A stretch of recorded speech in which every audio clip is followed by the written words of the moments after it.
বান্দরবানে গত 2 মাসে হামে আক্রান্ত হয়ে 7 শিশুর মৃত্যুর ঘটনায় উদ্বেগ বাড়িয়েছে। প্রতিনিয়ত হাসপাতালে বাড়ছে হামে আক্রান্ত রোগীর ভিড়। প্রান্তিক অঞ্চলে স্বাস্থ্যসেবা না পৌঁছানোর অভিযোগ স্থানীয়দের। এদিকে পরিস্থিতি নিয়ন্ত্রণে মেডিকেল টিম পাঠানোর আশ্বাস প্রশাসনের।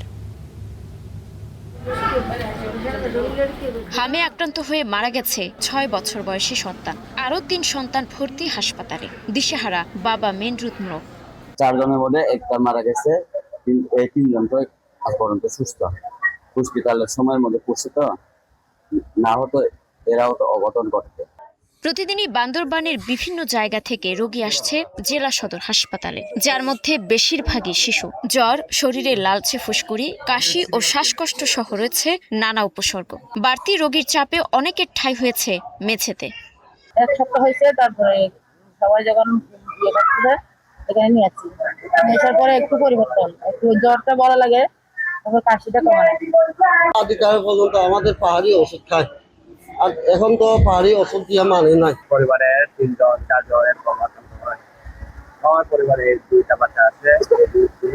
রোমা উপজেলা স্বাস্থ্য কমপ্লেক্সে ওরকম সুবিধা পাচ্ছে না, বিধায় আমরা বান্দরবান জেলার সদর হসপিটালে আসছি। মরাক্ত অবস্থা অনেকজন আছে হাসপাতালে, রুমা সদর হাসপাতালেও আছে, বান্দরবান সদর হাসপাতালেও আছে।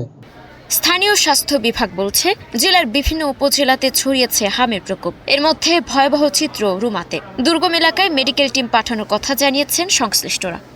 ওরা আসলে একটু অসচেতন, আমাদের বারংবার বলার পরে ওরা আসলে টিকাগুলো নেয় নাই। তো এখন আমরা একটা প্ল্যান সেট করতেছি, আগামী 1 সপ্তাহ ব্যাপী আমাদের এখানে একটা ক্লাস প্রোগ্রাম চলবে, মানে মপ আপ প্রোগ্রাম আমাদের ঊর্ধ্বতন কর্তৃপক্ষের নির্দেশনায়। তো আশা করতেছি এটার মাধ্যমে আমরা প্রশাসন এবং সেনাবাহিনী ওনাদের সহযোগিতা নিয়ে সব বাচ্চাকে আমরা টিকার আওতায় নিয়ে আসতে পারবো। সিভিল কার্যালয় থেকে পর্যাপ্ত মেডিকেল টিম সহ আমাদের সহায়ক সেনাবাহিনী সহ ওনারাও তৎপর আছেন, এবং তারা যে জায়গাগুলোতে হামের কেস বাড়ছে ওই এলাকাগুলোতে তারা পরিদর্শন করে তারা টিকা কার্যক্রমের আওতায় আনার জন্য তারা বিভিন্ন কর্মসূচি হাতে নিয়েছেন।